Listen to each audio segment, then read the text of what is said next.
Hi friends, welcome back to my channel.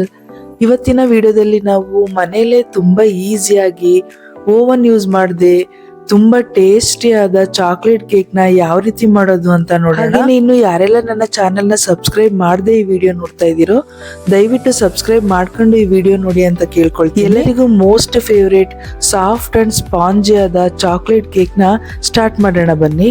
ಮೊದಲಿಗೆ ನಾನಿಲ್ಲಿ 3/4 cup ಅಷ್ಟು ಮೈದಾನ ತಗೊಂಡು ಜರಡಿಗೆ ಹಾಕೊಳ್ತಾ ಇದ್ದೀನಿ. 1/4 ಕಪ್ ಅಷ್ಟು ಕೋಕೋ ಪೌಡರ್ ಹಾಕೊಳ್ತಾ ಇದ್ದೀನಿ. ಆಮೇಲೆ baking powder 1 teaspoon, baking soda ಅರ್ಧ teaspoon, coffee powder 1 teaspoon ಹಾಕೊಳ್ತಿದ್ದೀನಿ.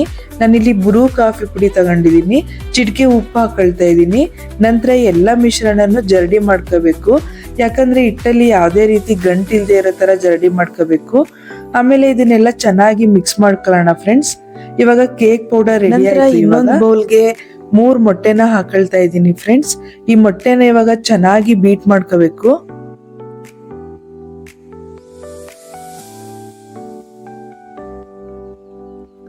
Beet ಮಾಡಬೇಕಾದ್ರೆ 3/4 ಕಪ್ ಅಷ್ಟು ಸಕ್ಕರೆನ ಸ್ವಲ್ಪ ಸ್ವಲ್ಪನೇ ಹಾಕಬೇಕು, ಒಂದೇ ಸಲ ಹಾಕಬೇಡಿ. ಇವಾಗ ಚೆನ್ನಾಗಿ ಬೀಟ್ ಮಾಡ್ಕೊಳ್ಳೋಣ.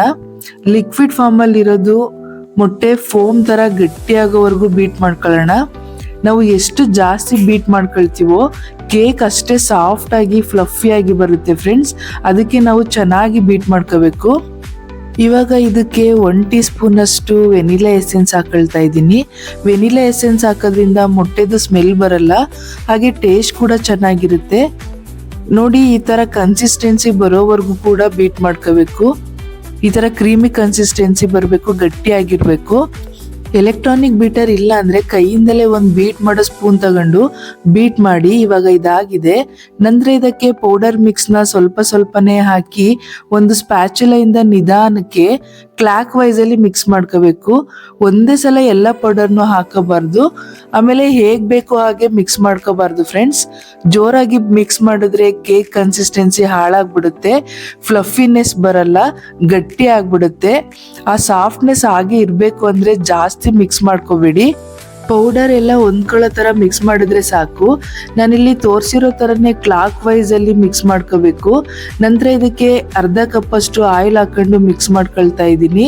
ಹಾಗೇನೆ 1/4 ಕಪ್ ಅಷ್ಟು ಹಾಲನ್ನ ಹಾಕೊಂಡು ಎಲ್ಲಾನು ನಿಧಾನಕ್ಕೆ ಆ ಫೋಮ್ ಕನ್ಸಿಸ್ಟೆನ್ಸಿ ಹಾಳಾಗದೆ ಇರೋ ತರ ಚೆನ್ನಾಗಿ ಮಿಕ್ಸ್ ಮಾಡ್ಕೊಳ್ಳಿ. ಕೇಕ್ ಬ್ಯಾಟರ್ ಇವಾಗ ಕರೆಕ್ಟ್ ಆಗಿ ರೆಡಿ ಆಗಿದೆ ಫ್ರೆಂಡ್ಸ್. ಈಗ ಕುಕ್ಕರ್ನ 5 ನಿಮಿಷ ಮುಂಚೆನೆ ಪ್ರೀ ಹೀಟ್ ಮಾಡ್ಕೊಳ್ಳೋಣ. ಕುಕ್ಕರ್ನ ಸ್ಟವ್ ಮೇಲೆ ಇಟ್ಕೊಂಡು ಮುಚ್ಚೋಣ. ಆದ್ರೆ ಕುಕ್ಕರ್ ಮುಚ್ಚಳದ್ದು ಬೆಲ್ಟ್ ಹಾಕೋದ್ ಬೇಡ, ಹಾಗೇನೆ ಕ್ಲೋಸ್ ಮಾಡಿ ಪ್ರೀ ಹೀಟ್ ಮಾಡ್ಕೊಳ್ಳೋಣ. ಇವಾಗ ಕೇಕ್ ಪ್ಯಾನ್ಗೆ ಸ್ವಲ್ಪ ಎಣ್ಣೆ ಹಾಕೊಂಡು ಎಲ್ಲ ಕಡೆಯನ್ನು ಸವರ್ಕೊಳ್ಳೋಣ. ಆಮೇಲೆ ಬಟರ್ ಪೇಪರ್ನ ರೌಂಡ್ ಆಗಿ ಕಟ್ ಮಾಡ್ಕೊಂಡು ಹಾಕಬೇಕು. ಆಮೇಲೆ ಅದಕ್ಕೂ ಸ್ವಲ್ಪ ಎಣ್ಣೆ ಹಾಕೊಳ್ತಾ ಇದ್ದೀನಿ. ಕೇಕ್ ಪಾತ್ರೆಗೆ ಅಂಟಬಾರ್ದು ಅಂತ ಈ ತರ ಮಾಡ್ಕೋಬೇಕು ಫ್ರೆಂಡ್ಸ್. ನಂತರ ಕೇಕ್ ಬ್ಯಾಟರ್ನ ಈ ಮೋಲ್ಡ್ಗೆ ಹಾಕೊಂಡು 4 ರಿಂದ 5 ಸಲ ಸ್ವಲ್ಪ ಕುಟ್ಟಬೇಕು. ಯಾಕಂದ್ರೆ ಕೇಕ್ ಬ್ಯಾಟರ್ ಅಲ್ಲಿ ಇರುವಂತ ಗಾಳಿ ಹೊರಗಡೆ ಬರಬೇಕು. ಅದಕ್ಕೋಸ್ಕರ ಈ ತರ 4-5 ಸಲ ಕುಟ್ಬಿಟ್ಟು ಇದನ್ನ ಬೇಯಕ್ಕೆ ಇಟ್ಕೊಳ್ಳೋಣ. ಇವಾಗ ಕುಕ್ಕರ್ ಒಳಗೆ ಒಂದು ಸ್ಟ್ಯಾಂಡ್ ಇಟ್ಟು ಅದ್ರ ಮೇಲೆ ಕೇಕ್ ಬ್ಯಾಟರ್ನ ಇಟ್ಟು ಕುಕ್ಕರ್ನ ಮುಚ್ಚೋಣ. ಇವಾಗ ಕೇಕ್ 30 ರಿಂದ 40 ನಿಮಿಷಗಳ ಕಾಲ ಲೋ ಫ್ಲೇಮಲ್ಲೇ ಬೇಯಿಸಿ. ಆಮೇಲೆ ಕುಕ್ಕರ್ ವಿಷಲ್ನು ಹಾಕೋದೇನ್ ಬೇಡ, ಅದೇ ತರ ಲೋ ಫ್ಲೇಮಲ್ಲೇ ಬೇಯಲಿ. ಒಂದು 15 ನಿಮಿಷ ಓಪನ್ ಮಾಡಿ ನೋಡ್ಬೇಡಿ. ನಂತರ ಒಂದು ಟೂತ್ ಪಿಕ್ ತಗೊಂಡು ಈ ತರ ಚುಚ್ಚಿ ನೋಡಿ. ಈ ತರ ಬ್ಯಾಟರ್ ಟೂತ್ ಪಿಕ್ಗೆ ಅಂಟ್ಕೊಂಡಿದೆ ಅಂತ ಅಂದ್ರೆ ಇನ್ನು ಬೇಯಬೇಕು ಅಂತ ಅರ್ಥ. ಮತ್ತೆ ಒಂದು 15 ನಿಮಿಷ ಬೇಯಿಸಿ ಮತ್ತೆ ಚೆಕ್ ಮಾಡಿ. ನೋಡಿ, ಇವಾಗ ಬೆಂದಿದೆ. ಟೂತ್ ಪಿಕ್ಕಿಗೆ ಬ್ಯಾಟರ್ ಅಂಟ್ತಿಲ್ಲ, ಫುಲ್ ಡ್ರೈ ಆಗಿದೆ. ಇವಾಗ ಇದು ಪರ್ಫೆಕ್ಟ್ ಆಗಿ ಬೆಂದಿದೆ ಅಂತ ತಿಳ್ಕೋಬೇಕು. ಇವಾಗ ಸ್ಟವ್ ಆಫ್ ಮಾಡೋಣ. ಒಂದು 10 ನಿಮಿಷ ಕುಕ್ಕರ್ನ ಒಳಗಡೆನೆ ಕೇಕ್ ಇರ್ಲಿ.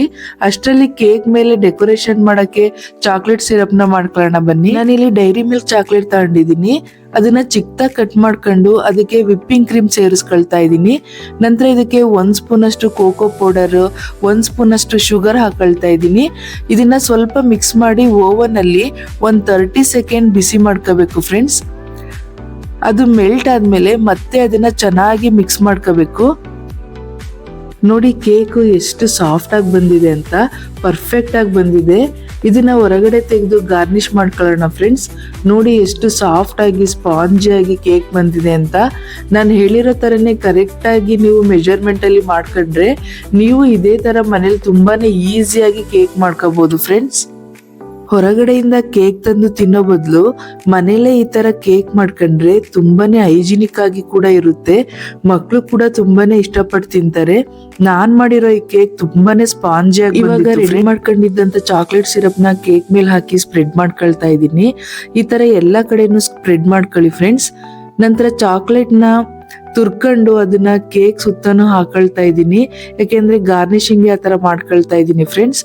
ಕೇಕ್ ಇನ್ನ ಡೆಕೋರೇಟಿವ್ ಆಗಿ ಕಾಣ್ಲಿ ಅಂತ ಚಾಕ್ಲೇಟ್ ಇಂದ ಅದನ್ನ ಡೆಕೋರೇಷನ್ ಕೂಡ ಮಾಡ್ಕೊಂಡೆ ಫ್ರೆಂಡ್ಸ್. ನಾನ್ ಮಾಡಿರೋ ಈ ಕೇಕ್ ನನ್ನ ಮಕ್ಕಳಿಗೆ ಮತ್ತೆ ನನ್ನ ಹಸ್ಬೆಂಡ್ಗೆ ತುಂಬಾನೇ ಇಷ್ಟ ಆಯ್ತು ಫ್ರೆಂಡ್ಸ್. ತುಂಬಾ ಚೆನ್ನಾಗಿದೆ ಅಂತ ಇಷ್ಟಪಟ್ಟು ತಿಂದ್ರು. ಈ ತರ ಚಾಕ್ಲೇಟ್ಸ್ ಇಂದ ಡೆಕೋರೇಷನ್ ಮಾಡಿದ್ಮೇಲೆ ನೋಡೋಕ್ಕೂ ತುಂಬಾನೇ ಚೆನ್ನಾಗಿ ಕಾಣಿಸ್ತು. ಅದೇ ರೀತಿ ಟೇಸ್ಟ್ ಕೂಡ ತುಂಬಾ ಚೆನ್ನಾಗಿತ್ತು ಫ್ರೆಂಡ್ಸ್.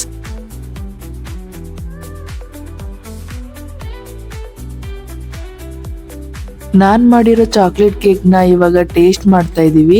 ನಿಜವಾಗ್ಲೂ ಬೇಕರಿಲಿ ಸಿಗೋ ಕೇಕ್ಗಿಂತ ತುಂಬಾನೇ ಟೇಸ್ಟಿಯಾಗಿ ಸಾಫ್ಟ್ ಆಗಿ ಸ್ಪಾಂಜಿ ಆಗಿತ್ತು ಫ್ರೆಂಡ್ಸ್.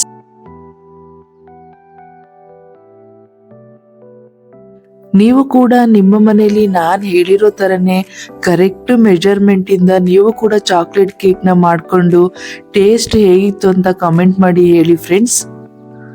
ಇವತ್ತು ನಾನು ಮಾಡಿರೋ ಈ ಚಾಕ್ಲೇಟ್ ಕೇಕ್ ರೆಸಿಪಿ ನಿಮ್ಮೆಲ್ಲರಿಗೂ ಇಷ್ಟ ಆಗಿದೆ ಅಂತ ಭಾವಿಸ್ತೀನಿ ಫ್ರೆಂಡ್ಸ್. ಹಾಗೆಯೇ ಸಬ್ಸ್ಕ್ರೈಬ್ ಮಾಡೋದು ಮರಿಬೇಡಿ ಅಂತ ಕೇಳ್ಕೊಳ್ತಾ ಇವತ್ತಿನ ವಿಡಿಯೋನ ಮುಗಿಸ್ತಾ ಇದ್ದೀನಿ ಫ್ರೆಂಡ್ಸ್. ಧನ್ಯವಾದಗಳು.